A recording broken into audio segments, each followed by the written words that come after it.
Midwest, home sweet home in good old Indiana. Place of small towns, cozy families gather together, and fields of corn and rustic woods. But, like any town, there is a dark underbelly that often goes unnoted. We are part of that darkness. We lurk in the shadows to bring you the best in horror, metal, and stories of the grotesque. This is Blood in the Cornfields. All right, welcome in, Cellar Dwellers. As always, I am Mark. I'm Ivy. And we are Blood in the Cornfields. Before we get too far into it, because I'm terrible at this, and as the little break happened, I was kind of like analyzing my hosting skills. Wanted to remind everyone, if you follow us, please like, subscribe to us. We're trying to build up this community. We're reaching out to other podcasts to try and do events and all that sort of cool shit. But we can't do that if y'all don't follow and help us out. Yeah. And join the fun. Yeah, it's fun. Let's talk. Let's communicate. Let's do things. Yes. Let's be friendly with each other. Absolutely, because we need more friendliness in this world right now. Absolutely not. Yes. It's not possible. You have to always be looking at every single other person on YouTube as a potential threat. Fuck. Hi, the third voice you're hearing is, hey, it's me. I'm CJ Irelan. Yeah, I Professor Otaku. I run under the name Professor Otaku on here. And if you may remember me and my roommate Jeff from our last excursion onto this one about Japanese media, Japanese horror media specifically, and well, I'm back again to talk about space, sort of.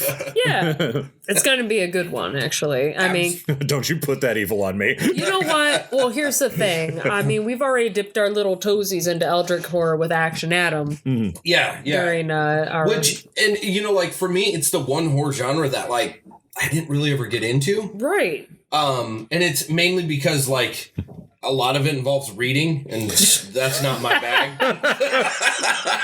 I mean, that's not my bag. Let's just, Roughly half of America reads at a fifth grade reading level. Well, and there are three people in this room, so one of you goobers is out. that's me. I'm just gonna go ahead and say that. No, my reading attention,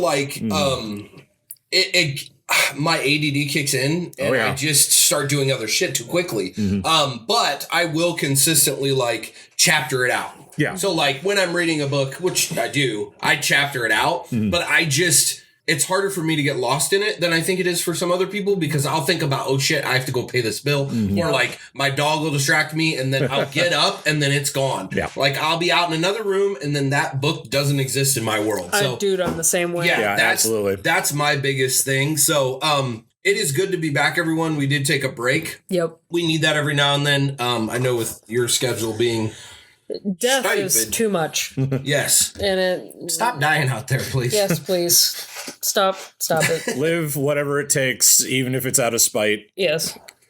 That would be really nice. The best revenge is living well. Yeah, no kidding. Absolutely. Yeah. So to kind of get into some things, because there's a lot of shit going on right now. There's so much horror shit going on. There's a lot. I'll let you start it off. You tell me what you got. You're looking forward to. Well, okay, so because we do have some. Oh, we do have a lot of the same stuff. So my biggest thing that I'm really happy about is horror is so back to the Academy Awards. Mm-hmm. Hey. We have Nosferatu has 4 Academy Award nominations already. Mm-hmm. One of them being best cinematography, which is absolutely beautiful. Makes sense. Yeah. Best production design, best costume design, and best makeup and hairstyling. And I believe also is that mustache styling too? Yes. And also the pubes. Oh yeah, the low pubes.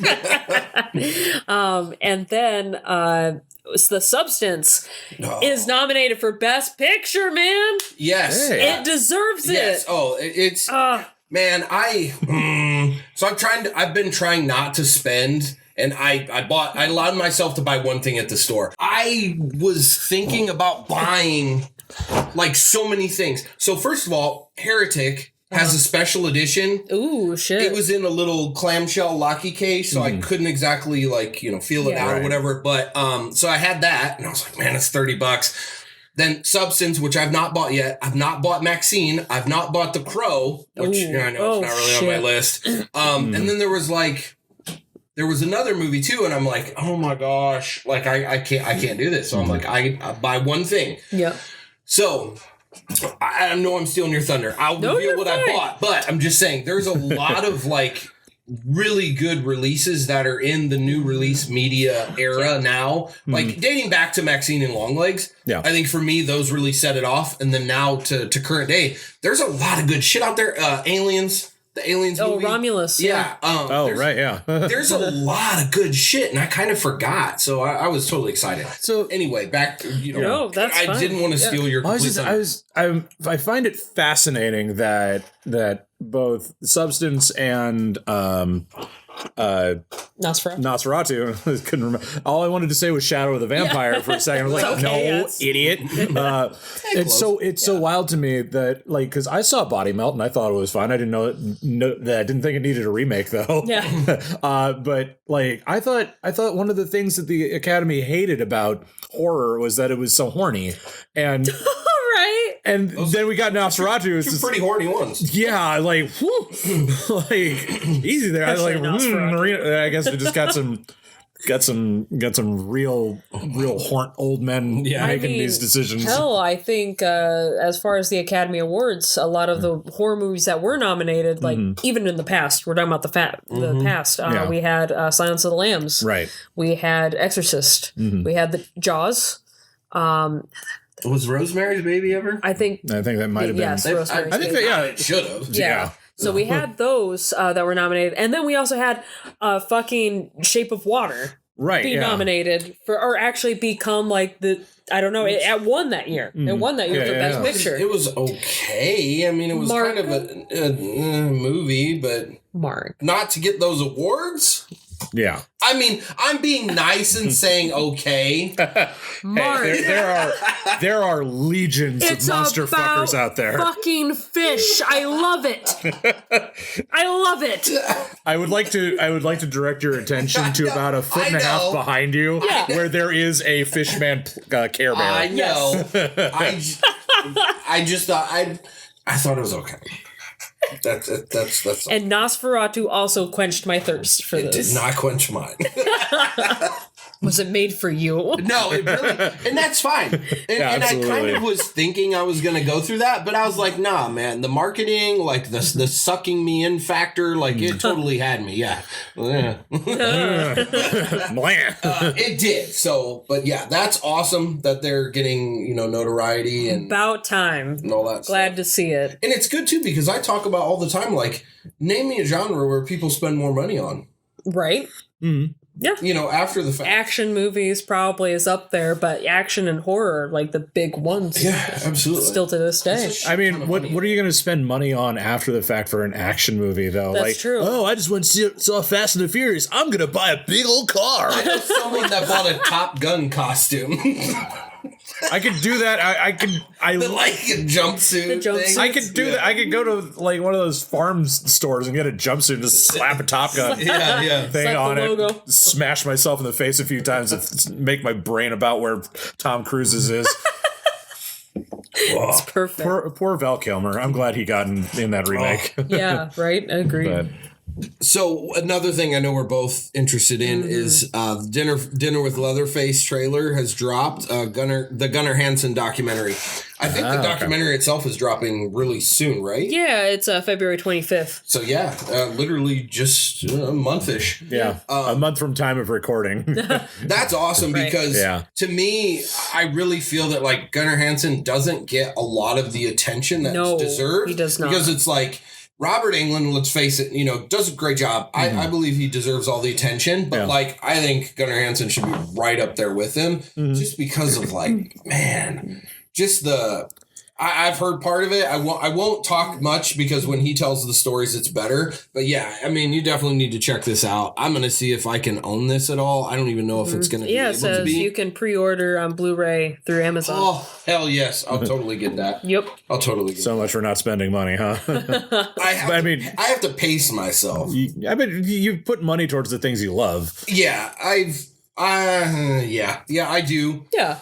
It's No, you just totally like do. You're a when I collector. do and how much. Because, don't get me wrong, I could fucking go ape shit. Oh yeah, I could go ape shit. So I don't want to talk. I don't want to talk about how many Kickstarters I've backed.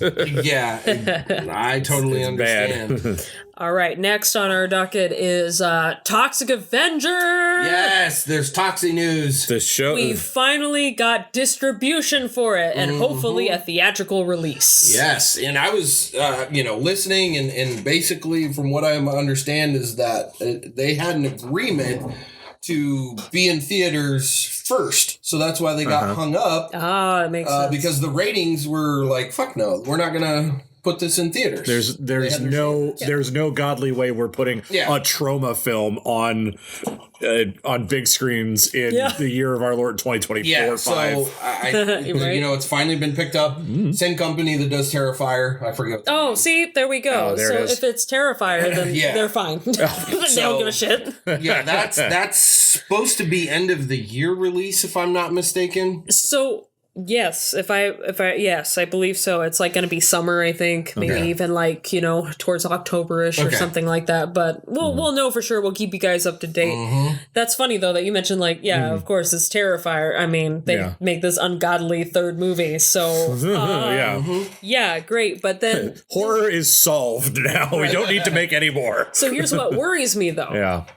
We all know who Toxie is. Right. But this new generation doesn't. They're going to slap from the producers of fucking Terrifier right on there. And it's going to be like, don't expect that it's a completely different thing. Do not expect this from this, stop. This is gonna be Gen X dads being like, "Hey kids, you like horror, right? Yeah, hey, check this out. This is the thing I watched when I was your age." Right? Yeah. And it's just like they sit down in the movie. Oh. Like, yeah. I mean, it's literally gonna be like that. Yeah, I'm hoping it's kind of its own thing, and it we'll see what kind of angles it takes, because I don't know, this thing could go. It could be bad. Different ways. Yeah, it could make a lot of money. It could make $30s of dollars. It's all going to depend on. I'll own it. Oh yeah. 100%. Well, I mean, need to complete my Toxie specifically thinking about box office return on this one, though. Yeah, absolutely. Like that. That could be the thing. That's just like, sorry. Yeah. I mean, it's no different from when Toxie initially came out. Yeah. Well, I mean, Lloyd Kaufman's just been like, yeah, no, if it didn't make any money, that's fine. I made the movie and it made me laugh. Yeah. He's a good guy. Uncle Lloyd. Uncle Lloyd, oh my fuck. Yeah. All right. Speaking also of body melty things. Yes. Street trash. Yeah. Hell yes. So we got a that commercial is badass. So awesome. Vinegar Syndrome commercial where this chick is just absolutely body melt. It's beautiful, straight up dissolves. Yep, it's gorgeous. They really did a good job with this. I love it. It's nasty. It's gross. That's a lot of feet in that. I'm noticing. It's beautiful. Yeah, that is bad. That's street trash to a T. I remember watching that on. I think it must have been a VHS rip of some sort, but oof. To still have that today. Yeah. Oh my god. So it looks amazing. That's the latest one that came out that was just made. The remake, or I don't know, reboot, whatever we want to call it. Re-something. It looks like it's wonderful, and it's playing into a different, of course, approach where, the original one, we talked about this before, the original one is talking more about like the homeless aspect of it and getting rid of them, whereas this one's like more of a, I don't know, deeper dive into what's going on in our actual government, and it's like, oh, well, shit. Oh, great. It's like the crack cocaine epidemic of the 80s. How'd that happen? Oops. And then also we got news that Robert Eggers, Nosferatu fame himself, is going to be directing a werewolf film in 2026. Okay, so he's done Dracula's. He's done werewolves now, and he arguably did Creature from the Black Lagoon with Lighthouse. Lighthouse. So all he's got left is a Frankenstein and an Invisibles Man.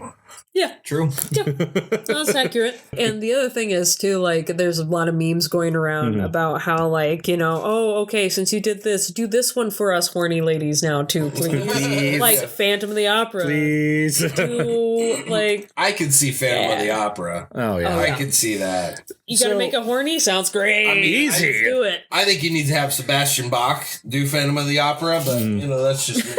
So, Cool. I will ask this, though.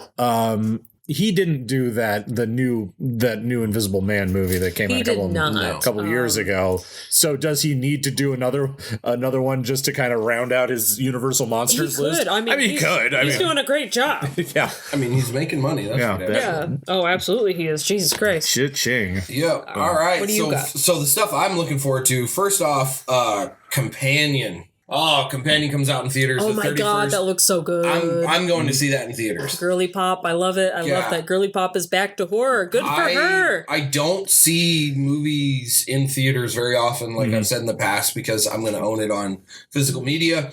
But this one has me captivated. Like, I'm really looking forward to this movie, so I'm going to go see it in theaters. So that actually comes out January 31st. Also, the release dates are a little bit sketchy because I believe this is a foreign film. I know it's been released in the UK sooner, so I think I just assumed that it was a foreign film. But it's called The Damned.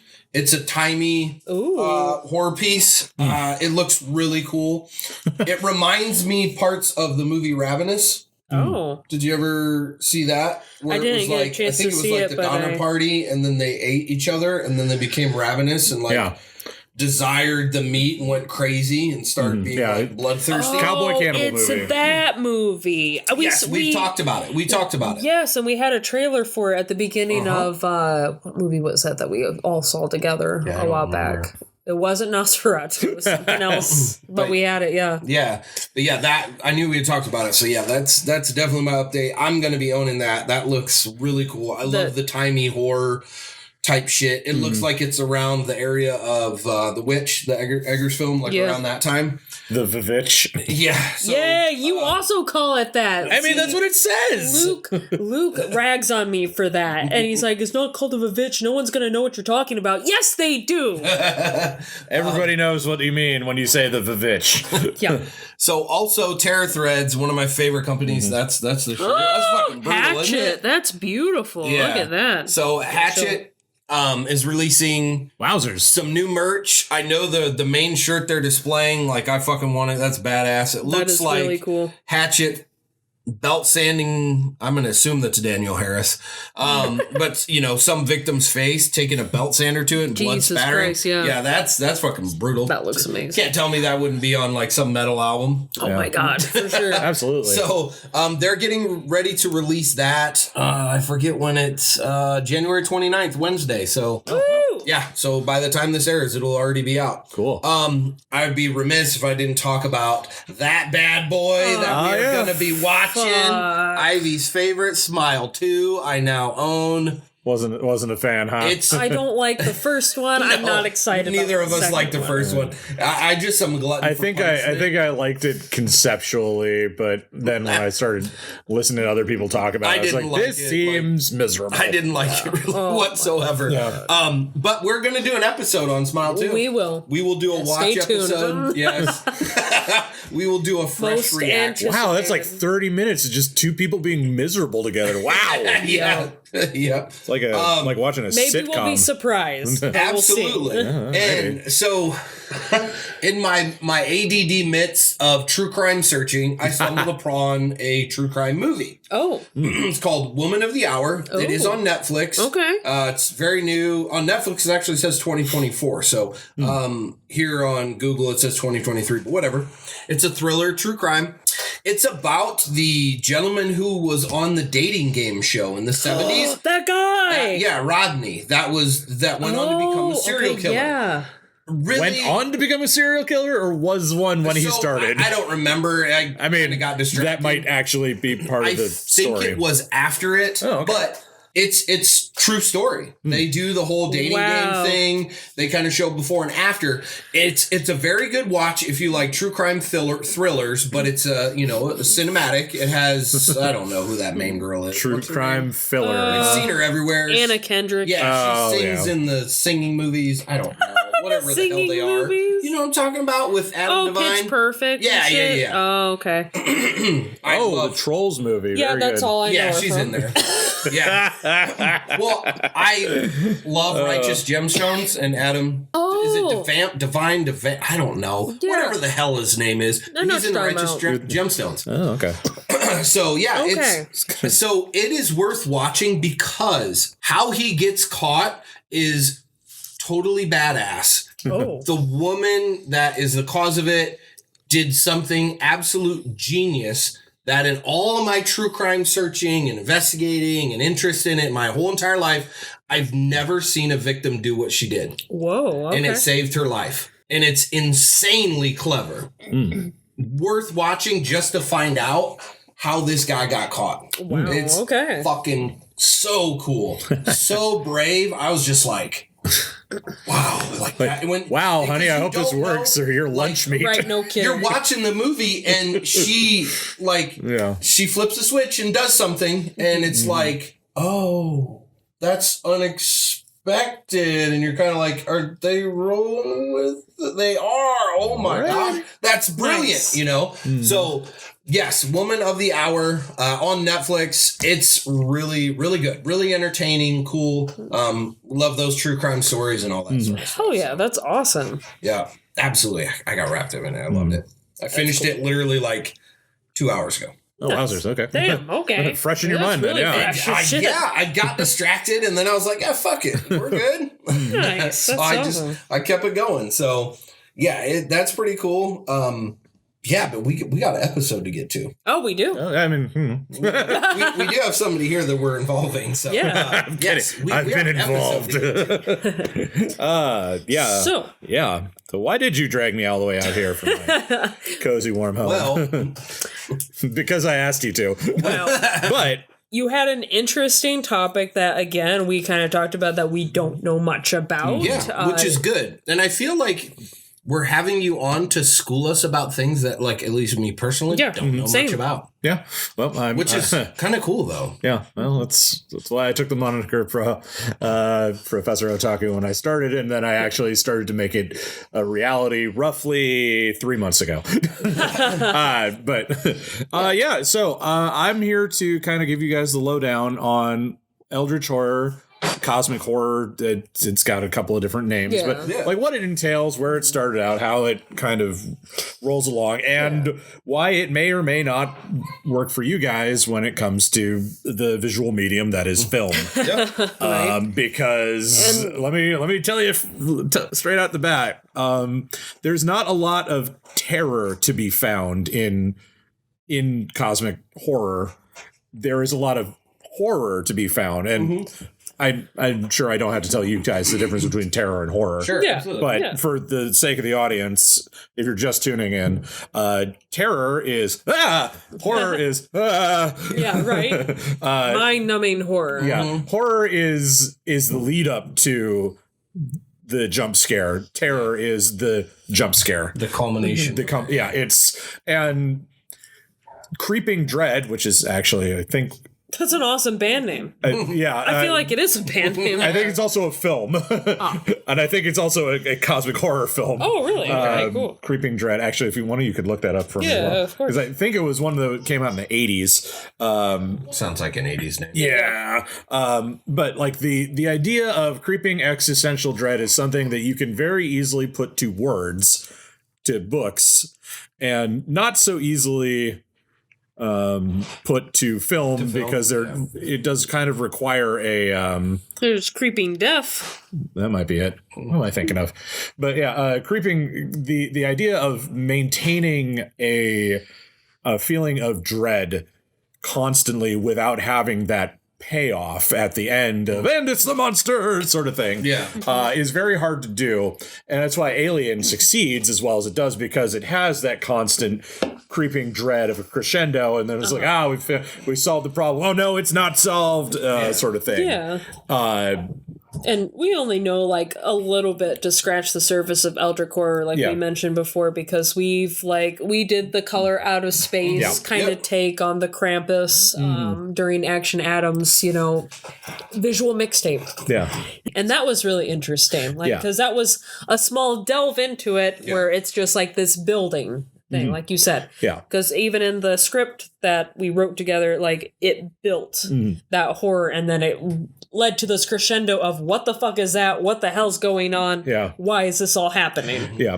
The thing of, okay, so with a lot of horror movies in general, there are certain things that if you survive to the end of the horror movie, you'll probably still be okay. Right? If Jason doesn't kill you, you're probably you're going to go and get patched up, and you're going to go about the rest of your life forever changed and maybe scarred by your experience. Right. Yeah. But like, oh no. Okay. Well, I survived. I can extend the range of the amount of time that my life has by simply staying away from Camp Crystal Lake. Right. And hoping he doesn't come to Manhattan. Yeah, but like, Freddy Krueger, he's wearing the Friday the 13th. Nice. But he, if you're going up against Freddy Krueger, right, he's going to get in your head, but you can solve this problem because he has rules. Right? Yeah. He has rules that sometimes are become remembered. A dream warrior and kick his ass. Yeah, exactly. It's like I'm gonna get turned into a cockroach and get squished, but that's a bad example. But like, there are rules, there are things that you can do something. You can be proactive against this problem. The thing about Eldritch horror, cosmic horror, is that the way that cosmic horror or Eldritch horror attacks you is not physically. It attacks your mind, and it attacks your your status, and it attacks you on a spiritual and reality bending level. And that's where you can go into Color Out of Space. Yes. And basically the farmer, the gentleman that was the farmer, something poisoned the well water, and then that led to all his crops, well, first being awesome and doing well, but also led to his downfall because they started withering, they started decaying. His family starts dying off one after another because they become these nasty body melt. I was going to say body melt, yeah.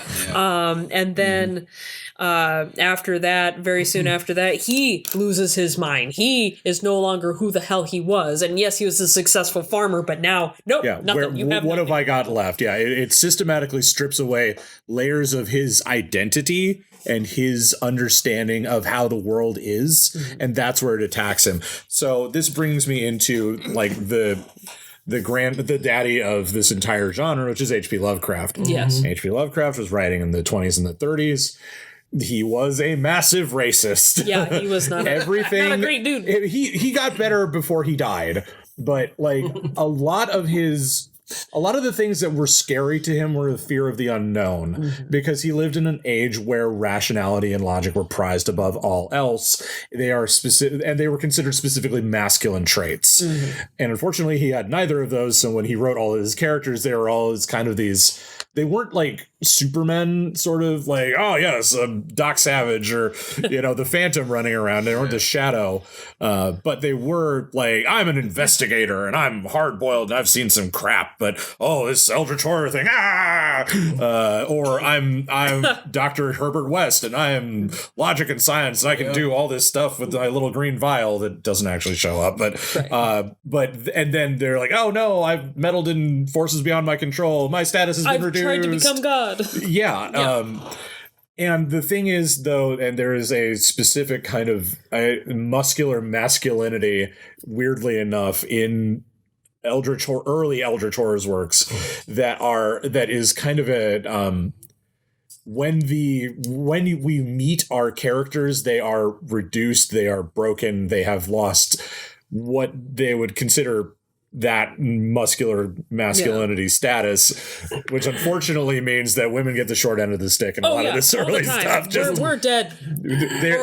You're dead. You're crazy. You're hysterical. A lot of the things that we see as the bad end, the quote unquote bad end for a lot of these characters, is that they are hysterical and emotional and not able to function in the man's world so well because of the things they've seen.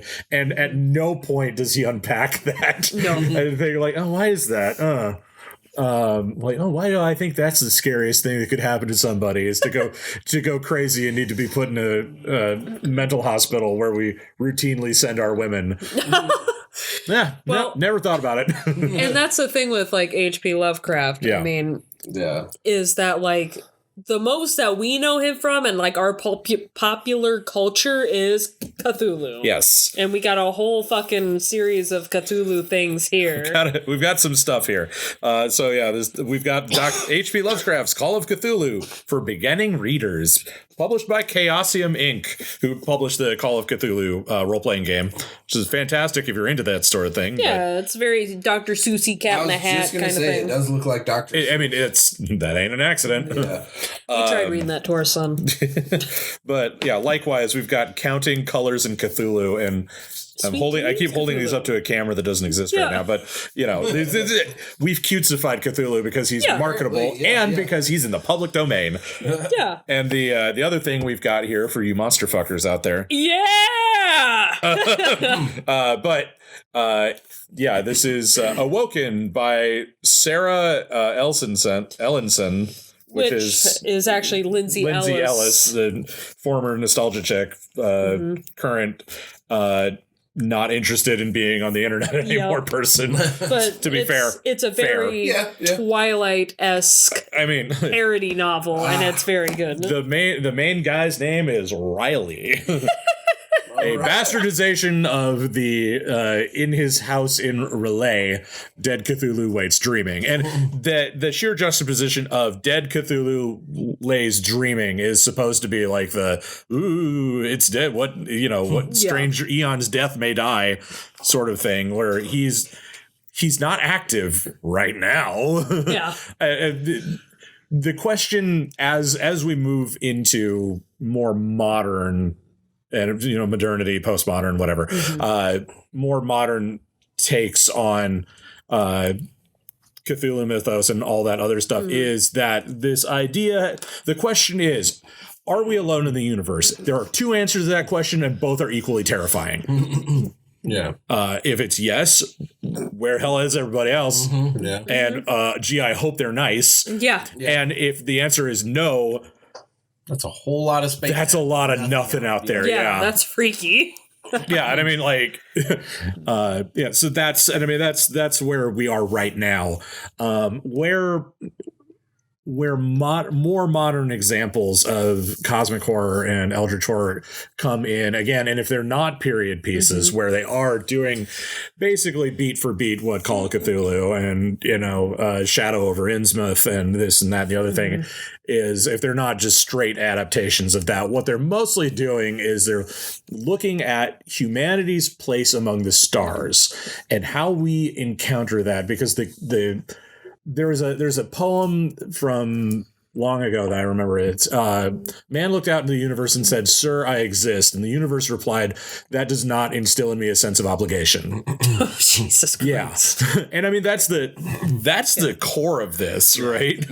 Right. And that should be terrifying, because that's just like, existential dread is my bane. Like, fuck. Yeah, no, and it's probably why you're bouncing off this stuff, because it's hard to put existential dread on a screen. Yeah, and we've tried. We have a couple examples here. For example, we had Color Out of Space, the Nicolas Cage movie. Yeah, and the other 4 or 5 adaptations that have been done of it. A lot. Some of them better than others. That's for damn sure. Yeah. But I think the one with Nicolas Cage was I think that's probably about as peak as we're getting. Yeah. But apparently the Color Out of Space is purple. Yeah, it's like magenta because it's not in the light spectrum. Or something, yeah. And then The Void is a really good one. Yep, that's a pretty good one. And I mean that one kind of relies on the tentacles a little bit too much too. Yeah. And I mean we all just kind of put our hands to our mouth and did the little tentacles face thing, but like the Dr. Zoidberg kind of thing. Zoidberg. And then of course we have Reanimator, the whole Reanimator series. Yeah. Which I haven't actually read. I bought the book, but I haven't had the chance to read. But it kind of helps us out. Nothing like that. Okay, no head tries to give a woman head. No, that would have like the idea. Damn good cinema. The sheer idea of anybody fucking in any of HBL's works is anathema to that man. He was the most decidedly non-horny human being in existence because he. I mean, you can kind of tell with this picture. I mean, look at it. Yeah, that's the face of a man who definitely knows what the ideal dimensions of your skull are supposed to be. And I mean, like, but a lot of his stuff, and it especially shows up in Call of Cthulhu, where they go through. I mean, it's a globe-trotting short novelette, if you will, where they go through. Like, hey, I found a statue of Cthulhu in Inuit territory. He calls it Eskimos, and it's spelled. It took me a while to figure out what he was trying to say because he spelled it with a whole bunch of there's like a Q and an EAUX at the end of it. Oh yeah, because he was Looney Tune. But like he goes on and like their degenerate practices. They carved this graven idol out of blah blah blah. You know, they take it to this explorers club, which is a bunch of well-to-do white men because of course. It's like and then the one guy who knows what that is. Oh, I remember this, and I'll tell my story. Oh, we have this Swede that comes around, and he was scared. He got scared to death by something, and he wrote down his things, but it makes no sense because he's talking about seeing a giant monster, and but these other people down south also worship Cthulhu, and they're just as degenerate and terrible. And the idea that status might be the idea that status isn't immutable and that it might be revoked at any time was kind of the overall, and it might be revoked by people of lower status, by which I am genuinely trying not to say not white people. Right. But I mean, I'm the only non-white person here. Thanks for being.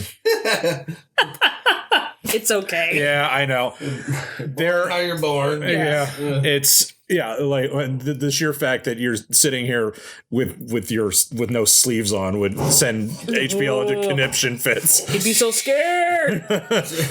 Sun's down, guns down. Yeah. That's right. This woman spelled with many extra vowels is speaking to me.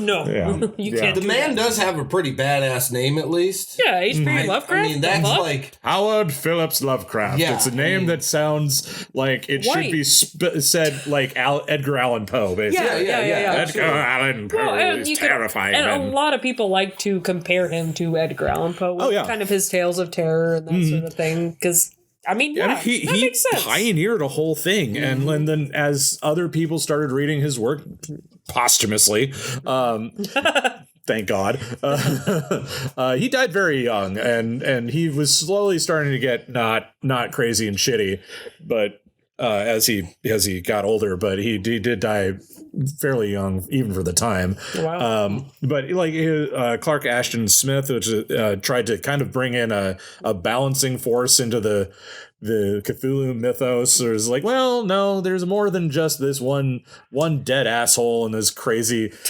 this crazy monster and all this stuff. There's more to it than that. There's a more cosmology. But again, Colorado Space is a big one of his.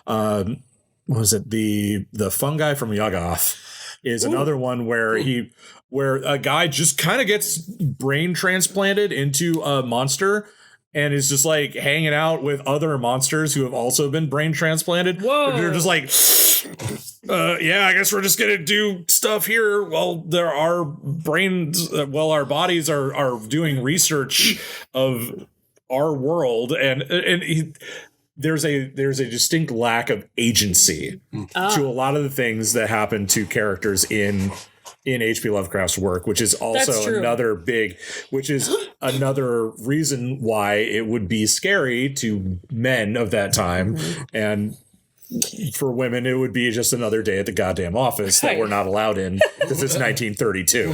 Well, and that's funny too, because when you see modern adaptations of it, like for example, we just did the review of The Beyond, that Lucio Fulci movie. Yep. And then we also have The Thing. Yep. Castle Freak and Dagon. Oh, Dagon. I love Castle Freak. These are all like modern interpretations of it, but they all have fucking agency. They want to figure out what the fuck's going on. Yeah. What do we need to do to stop whatever's going on? Well, we have to stop this, and the answer is you can't stop it because you don't have the agency. But they don't know that yet. And oh boy, for Dagon, and the one that takes place in the Spanish countryside, right? Yeah, it's like in the 90s. Yeah, it was made in the 90s. Or 90s, 2000. 80s. Yeah, I know which one you're talking about. But there have been a number of movies called Dagon. Yeah. The one where the girl is hanging on the barbells and then she gets pulled down and it rips her arms off. Yeah. And she, oops, sorry, honey. I guess you're not coming back from this one. Yeah. But again, there's that idea. There are certain trespasses, certain violations that you do not just make it back from. And this shows up a lot in Alien, which I would argue is cosmic horror, though not quite of the same. Not quite on the same level. There's no alien god, but it's modern interpretations of what we consider Eldritch horror are going to either be something unknowable is here on Earth, like with The Void, or like Beyond, and From Beyond also, that's been brought there. Or it's we went out there and we found something we don't understand, like Alien, like Galaxy of Terror, though that one's a little bit more... Galaxy of Terror. We fuck a maggot. That poor woman was just like, do you really want it to look like I'm getting fucked by it or being eaten by it? And the director said both. Yes. The answer to that question is yes. Take turns. Yeah. Take turns. You could almost, I mean, yeah. You could almost qualify Predator as kind of a cosmic horror because it's an unknown entity that is stalking. The very first one, definitely. Yeah, absolutely. Because you don't really know anything about it. You don't know how to defeat it. Why is it? How is it? What is it doing? We don't know, and we don't know. Yeah. And we can't know because we can't communicate with it. And that brings me to another point. We don't know, we can't communicate with it because we don't understand it on a visceral level. Like the things that it is driven by are not things that we can communicate. Like maybe it doesn't get hungry, maybe it doesn't sleep, maybe it doesn't need shelter, maybe it's beyond our understandings of a mortal problem, and like Alien, and it will do things to us that we cannot recover from. It'll turn us into, it'll turn us into goo. It'll shoot us with a plasma gun and blow a basketball-sized hole in Jesse Ventura's chest. Right. It will destroy us in ways that we do not have the capacity to recover from, which is terrifying in its own right because humans are extremely durable. Like that's true. I mean, hell, my kid has fallen multiple times, and we he just all gets the fuck are right mini back up. Wolverines. I have to say this. We all really are mini Wolverines. Like that's true. But I mean, like just even generation, baby. If you are a horse and you fall and break your leg, you are dead. Yeah. If you are a lion and you lose a limb, you are not effective as a lion anymore. You are dead. If you are a human being, you break your leg, there's somebody there who's going to be like, okay, here's how you set it. Now we can talk about the atomization of society all we want, but that's a completely different topic. Yeah. if you fall and break your leg, you can find somebody who can set it for you, and you will, like, after a couple of weeks, you'll be able to get back on it. You break your arm, and I'm living proof. I say as I gesture to a camera that's not there. It's all right. But I have a gnarly ass scar from when I broke my arm as a kid, and like, you know what? It still works. Yeah. Luckily, I'm left-handed, but but, you know, the only reason that we as humans don't think we're particularly durable is that we're very, very good at killing ourselves, killing each other, I should say. But out in the greater universe, we are basically invulnerable unless we don't have food, we don't have air, or we don't have water. Yeah. Like, you throw us on a planet that's human hospitable, and we'll figure out a way. Yeah, we'll eventually survive. Yeah, generally speaking, we'll make it. But when we are bumped up against another apex predator that reminds us that we are not the be all end all, like the Predator, like the Yautja, or like the Xenomorph in Aliens, or like the Thing from another world that is so beyond anything. It's like, oh, we got nothing. Yeah. Like, how do we defeat it? I don't know. Did we shoot it? Yeah. Did it die? Maybe.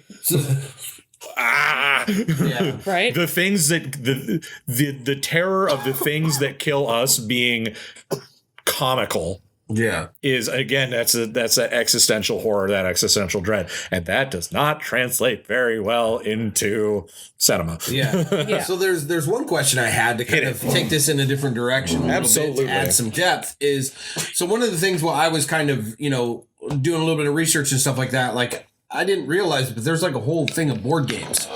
Like board games and all that. Like, I knew books, of course. I didn't realize there was like a whole thing of board games, and it's like a lot bigger than I realized. Oh, like Mansions of Madness? Or? Well, yeah, just like bigger as in like sales and people that play them and all that sort of stuff. Like, I didn't realize it was that big of a thing, but yeah. Oh yeah, no, it's been going. Call of Cthulhu, the RPG, is in its like third.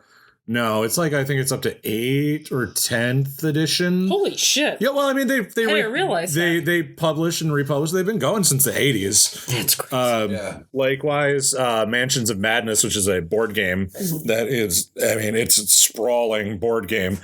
That's on 2nd edition, but it's been out for, I want to say, the better part of 15 years at this point, at least. Wow. And like, people love this because people like to be scared. Yeah. And there's only so much interest you can generate from Jason Voorhees coming at you with the knife. Oh, he's got a machete. Oh, well, I'll just run away. You know, there was those video games that came out, like Dead by Daylight and the Friday the 13th game, that people were interested in and enjoyed greatly, but what people want is a little bit more personalized experience. Like, I want to feel like I'm inhabiting this character in Mansions of Madness, or I want to make my own investigator in Call of Cthulhu and inevitably go horribly mad from the revelation. You know, it's a big thing, but it's not going to be for cinema. Yeah, it's so hard to describe and so hard to like put into like visuals, because like, how do I explain to you that it's something you don't understand? Right. Like, you have no capacity to understand it. It's like the Alien role-playing game where they say there at some point you can just call it the Xenomorph. We know what you're talking about, but you know, you're playing these poor saps out in space who don't, like, I don't know how to describe it. It's an 8-foot tall cricket with a very cricket. That was actually something that I laughed about in the Aliens comic books. When they're talking about it, they call them bugs. They call them crickets. And they call that's cool. Like, just like, I mean, how else would you just? Yeah, there's a bunch of these rough and tough. Starship Troopers. Starship Troopers has bugs. Yeah. They are not bugs in the original book. Not really.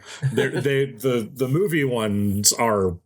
I don't know how they came up with those out of the Starship Troopers novel, but like, good on them. They did great. Yeah. But I loved that movie. It's still really good. It holds up really well. Casper Van Dien is making bank to this day. He is. He's been on so many sequels. And he's been on sequels. Shit. He's been in every video game that's come out. He's doing something with board game, war game, miniature game. Oh, nice. That's cool. So I mean, that's in my wheelhouse. But when you put Jake Busey in your movie, it's success. Well, what's his name? How I Met Your Mother guy is in it. Yeah. Oh yeah, Neil Patrick Harris. Yeah. Head of the class goes to war. Yep. Doogie Howser SS, I believe, is some of the jokes they made about that. Yeah. That movie is about fascism. Fascism is bad. Do not aspire to live in Starship Troopers. Actually, don't. Yeah, please don't. It's just awful. Kill the bugs. Yeah, just kill the bugs. Yeah, like all the quote unquote noble sacrifices in that. Worthless, absolutely useless. Because we kill him with mind reading and shit. Yeah, later it's fine. We didn't need to kill him. We could have just spoken to him that way. It's afraid. Starship Troopers, bugs. Oh, right. Describing the indescribable. Sorry, I don't gotta reel that one back in.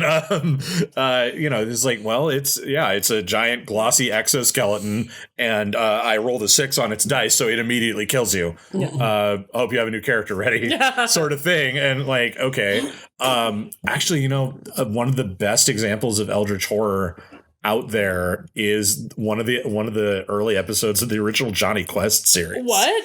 Yeah. Now walk with me on this one. I need to hear that. There is some. I think this is called the Invisible Monster or something. It's this invisible critter that they don't know how to deal with until they figure out that it's invisible, and they hit it with like paintball guns, and it's this like kind of amorphous monstrosity. Whoa, interesting. And like it's mechanical, so they end up blowing it up, but it's just like, oh, that's scary in ways that I don't understand.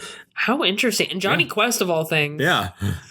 It was really had some good weird shit in it. But like there's creatures called Shoggoths that are just these kind of multi-armed amorphous blobs that don't really exist in our reality. How are you going to put that on screen? Yeah. It's going to look like shitty CG. And I mean, like, there's nothing you can do about it. And unfortunately, now that the days of really gooey, gribbly practical effects are kind of done, we're not really going to get... Don't know. I feel like they're coming back. Well, yeah, okay, fair. Toxie's going to be in Street Trash. And the Substance did pretty good. Yeah, fair enough. Yeah. But like the weird kind of stop motion optical effect look is going to be... it kind of the unreality of that really aided. I'm thinking specifically of From Beyond. Which is a fantastic film. If you really, really, really want to see Barbara Crampton in a dominatrix outfit. Yeah. No kidding. Which you might. I don't know. That one's got a lot going on, but that one's probably the closest. Oh yeah, there's another Jeffrey Combs one. Yeah. And also Mouth of Madness. Mouth of Madness also, yeah. Was a good one. Yeah, and, but to be fair... Prince of Darkness, too. Yeah, those two are Carpenter's take on Cthulhu. They're not direct adaptations as much as From Beyond is. Yeah. But Prince of Darkness, was that a Clive Barker? Am I thinking of something else? No, Prince of Darkness was the one that had Alice Cooper as a homeless guy. Yeah. Yeah, that was... It was... Was it The Thing,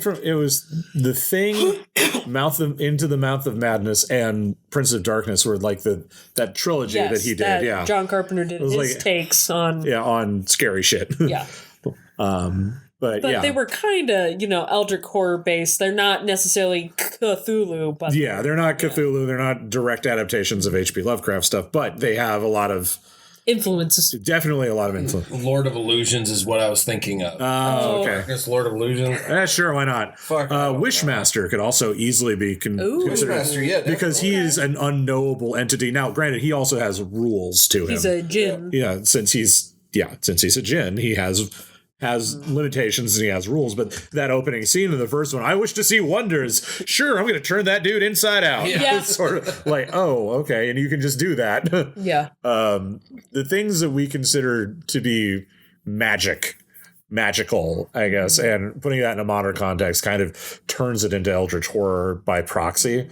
Okay. Like if Gandalf just suddenly showed up and it was just like, I defeated a Balrog, and you're like, I don't know what any of those words mean. You're an old man with a stick, and he's just like, oh yeah, well, watch this. And he just like, I don't know, takes out a city block with a swing, and you're like, well, you're a creature beyond my capacity to understand. Sense. Yeah. Like, let's become friends. Yeah. Let's talk. Yeah. I understand you're a member of the Valar. How's that working for you? I mean, of course, when looking this up, it's like H.P. Lovecraft. It became like, is there anyone else? Like, who are some other big authors that you like that are in this genre? Stephen King is about as close as we have to anybody who's doing this modern sort of thing. The problem is that a lot of the people who want to do this sort of thing aren't as good as HPL was at it because they're not absolutely shit bonkers. He had like I said, Clark Ashton Smith was one of the guys that did it right after that.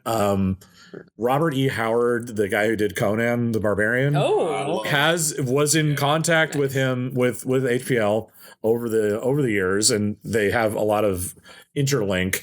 But the problem is that Conan the Barbarian is, oh no, it's another thing I don't understand. I was like, aren't you terrified of me? And he's just no.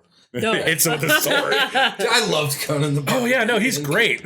Back in the day, that was my shit. Yeah, I used to do the little, where he pulls out the heart. Oh yeah, I used to do that to my brothers, and I'd say like the chant. Oh, that's and it'd freak them out, and I'd like put my hand on their heart. And like, oh, are you thinking Temple of Doom? I'm thinking Temple of Doom. But I'm thinking Alima. That was Indiana Jones. Yeah, it's Indiana Jones. Shit piss. That's okay. I loved them both. I mean, they're both great. Yes, yeah. Conan. I love that. The one with Grace Jones. Oh yeah, the Conan the Destroyer, the second one. I love. Wow, they got. I really did get that mixed up with Temple of Doom. That's okay. I mean, I was gonna go with. I was like. Mm-hmm. I don't remember that scene in Conan, but you know what? I was gonna keep going. Nothing. Yeah. Well, I mean, the India depicted in Temple of Doom may as well have been something created from whole cloth anyway. Okay. But yeah, like nobody's crazy enough to do what HPL did. Yeah. Because we have things like antidepressants now, and Clive Barker kind of does it, but he does it more close. Him, Stephen King, they both kind of like they skim the surface of it, but they're not. They don't in delve. it. I kind of felt like, sorry, because I love Clive Barker. I'm trying to think like, in my head, but the Books of Blood, like, I don't know if you ever have read any of those or if you saw the movie, that kind of has an impending doom kind of feel to it. Which is pretty cool because, and I forget, it's been a while since I've read and seen them, but I know that it's like, I just remember the writing on the back, and it's like, how do you stop that? Yeah. Like, what do? You can't hide, and it's all these people that have passed on writing their stories in your skin. And it's like, even if you have clothes on, they can get to you. They'll get to you. Yeah, I thought that was kind of fucking cool. Yeah. Definitely. So I think that has that, like... Yeah. Well, and like Hellraiser has kind of like, Hellraiser is definitely, if they could get away from kind of the... they have a little bit too much of the hard binary of like heaven and hell sort of thing. Oh yeah, that's true. If that was a little bit more neutral, neutralized, I think it would fit in that a little bit better. Because the other thing about classic Eldritch horror is that, like I said with that poem earlier, it's not out to get you. You are incidental. You're in the way. If you are killed by this, it's because you. I mean, in the same way that if we saw a mouse run through here, we'd be spooked. It makes me feel like you're an ant. Yeah, an ant has no quarrel with a boot. You're an ant. Yeah, and for some people that's scary, and for some of us, that's fucking terrifying. That's absolutely terrifying. Yeah. To think like what would be out there that would be the equivalent of us being an ant. That's kind of terrifying to think about. Dude, that fucks me up so bad. It's just think about that. Like, what is out there that literally could just with a snap. I mean, we're all done. Yeah, an asteroid. Everyone you know. An asteroid under a kilometer long could do that to the entire planet. Yep. It'd be worse if it hit. It'd be better if it hit land. Yeah. Because if it hit the ocean, it would cause like hypercanes and it'd be bad. It's just, you don't need that happening. But even then, it's so horrifically impersonal, right? God, I fucking hate this conversation. Stuff like that makes me laugh. I don't know why. Because if you don't laugh, you'll scream in terror. Yeah, no fucking kidding. Yeah. Well, I think I take comfort in the fact that knowing that there isn't anything I can do. Yeah. There isn't anything I can do to change it. Except what is. Dude, I could not fucking. I can't. I even from like I'm Catholic and it's from like a religious perspective, but it's like, dude, I'm already Catholic and we're taught to like fear God and wonder and awe. It's like, that's basically what that is. A natural disaster is the fear of God for me. So it's like, no, I'm good. What if God didn't give a shit about you is what it boils down to. Pretty much, and that's what freaks me the fuck out. So the big I know. It's like a pool that I like to dip my toe in every now and then. Yeah. Just because it's like, ooh. I deal with death every day and it's like I like to keep that at arm's length even though it's my daily job, but it's still like I don't want to bring it home. No, I'm good. Yeah. Could stay right there. But likewise. You're a dick. But I mean that's the gist of it. Like, the universe is scary. We don't understand it. Things that we think are immutable are inherently not immutable. If given the correct amount of power or understanding of a universe that we don't have. Yeah. Or maybe we don't have the capacity to know it. Yeah. You know, like it says on the... I think it's cool in a sense that, like, it's a genre that, like, we can just have a discussion about it like we were. Yeah. You know, like, we don't have to be talking about a movie. We don't have to be talking about anything. We can just have a discussion. I mean, we don't have to about an impending doom. But, like, you know, you could just sit and have a discussion with that. And for some people, that is too much. Like, you know, to think, like, what is at the bottom of the ocean? How, fuck me, Mark. like something like that. Nothing. You know? It's too deep. There's nothing can live down there. You know, but that's another thing, too. Like, the same type of thing. But, you know. Do you know there are places in the ocean that are so hyper oxygenated that they may as well be dead zones? That's weird. I know, right? It's fucking weird. Isn't it? That's weird. But a fish will swim through this and just die because it's too oxygenated.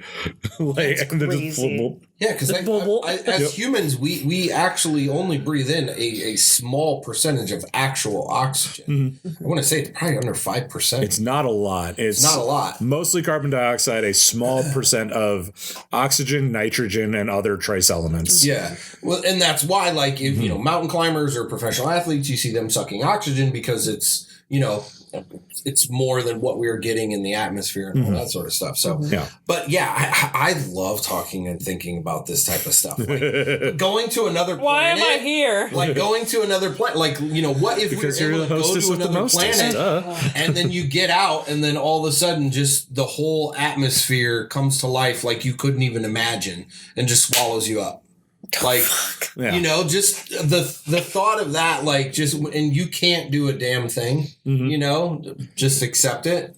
Like, what you're describing is the War of the Worlds problem. Hey, we went to an alien planet and we didn't think to check out sorry, I turned into a 1940s newscast. That's okay. We went to an alien planet. We didn't figure out that we got some bad shit up in the air there. All the boys over there, they died. They got sick, they got a cold, and they fell over. It's terrible. I come from the New York. Yeah, right. Oh my god! But to me, you know, that is an element of fear that is very important. That, you know, doesn't always get touched on properly. I mean, it does to me. I think in like a sci-fi realm sometimes, but it is very much an element of horror, just like body horror. Mm-hmm. Yeah. Just like the stalking and slashers, that impending, like, you can't get away no matter how hard you try type of thing. I think line from Terminator. Yeah, I think it's very important. And it's a whole nother separate fear that, impending doom and stuff like that. I think it's important. I think it's pretty badass. Mm-hmm. I mean, it is, and honestly, I know we've talked about this on the show, that like I really don't find space scary, except for this. This is too much. I have made space scary because I never really got the appeal with Alien. I mean, I enjoyed it. Like I still will enjoy Alien movies in the series. But, like, I never saw them as scary. And I guess because they were so much of, like, a creation that's like, oh, that's not real. Like, there's no grounding to this in reality. So I want to, maybe this is, here, let me try and recontextualize Alien a little bit for you. I'd be more scared of foreign parasites. Yeah, exactly. I mean, what is the alien then? Who knows to your body? I mean, like what? Implanting its eggs in your chest and then bursting out? Well, I mean, but okay. I'm thinking like the silent killer that you cannot see and it just is in your body. Okay, and then you enough. slowly start freaky. to understand that it's now in you and there ain't a damn thing you can do because you don't know what it is. You don't know what it's doing. Yeah. You don't know what your outcome's going to be. So, to me, that would be fucking So terrifying. before we got all these other weird ass movies about Alien, one of the things that I don't think people really cottoned onto originally is that it has an extremely fast life cycle. It's extremely quick, and assumedly it breeds in droves. That's not a predator. That is a mid-tier predator at best. It might even be a prey animal. Yeah.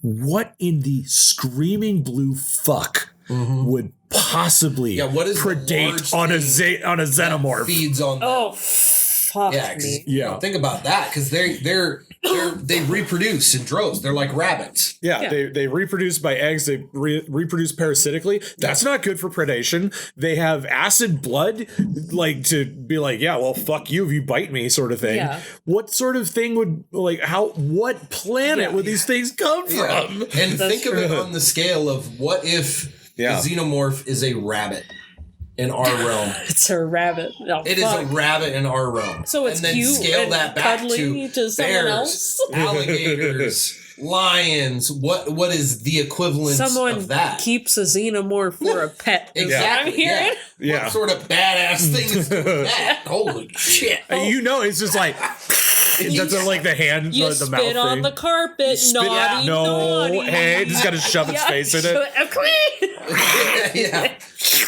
Yeah, but that's crazy to think about. Like, if the xenomorph is a rabbit in our realm, like, what would the lion? A very angry rabbit, but yes, to? And that was the gist that those movies had up until Covenant and that sort of thing, and all the crossovers and whatnot. But like, and then for Predator, it's the same idea. It's like what the fuck? Like this is a big game hunter. Yeah. Going out. This is for fun. He's doing this for sport. Yeah. He's doing, and we're not even the top of his list. No. I want to know what is. Xenomorphs. Oh, yeah. Well, yeah. To an extent.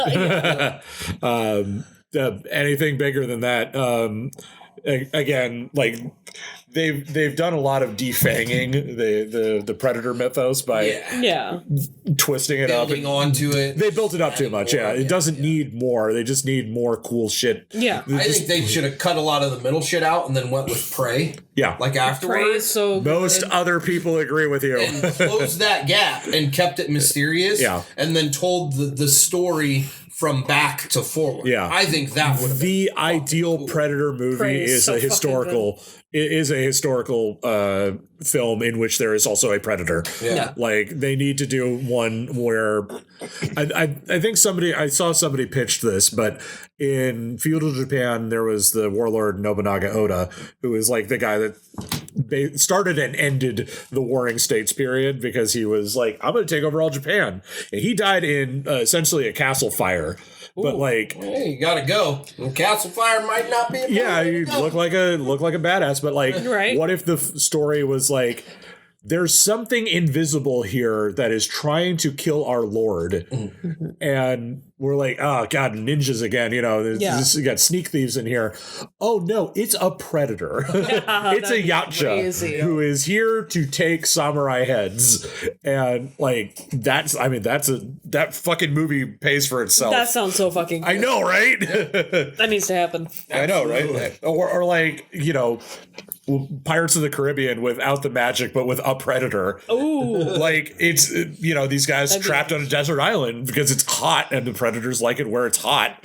And they're just like, you know, getting picked off one by one, like in the original, until they get, you know, whatever, Captain Jack Sparrow. Right. Like, XP of Jack Sparrow to beat the shit out of a predator. That's crazy. And you don't even have to have it where the humans win. It's like, oh, and then and the truth of it faded into mystery, or like, right. and the, you know, Ferdinand Magellan and his crew, you know, they stumble upon they die, or like, you know, anybody who died under mysterious circumstance. Like, fuck, you could have Amelia Earhart get killed by a predator. You Holy know? shit, man! You could even have it go backwards and do the Egyptians and hieroglyphics. Oh yeah, that would be badass. Yeah. Well, I mean, Alien vs. Predator kind of nodded at that already. So that'd be badass. I know, right? It's just like a bunch of dudes. Like, just a bunch of like super jacked black dudes running around with Kopeshes trying to kill a fucking predator. And it's just like, Terry Crews, we've got something for you to do, man. That'd be crazy. That'd be so rad. And certainly better than that fucking Gods of Egypt movie we got a couple of years ago. Fuck me. The one full of white people. God, that was so bad. Oh. That was so bad for 1,000 different reasons. And yet it came out. Yeah. That wasn't an Ashcan film? Are you fucking serious?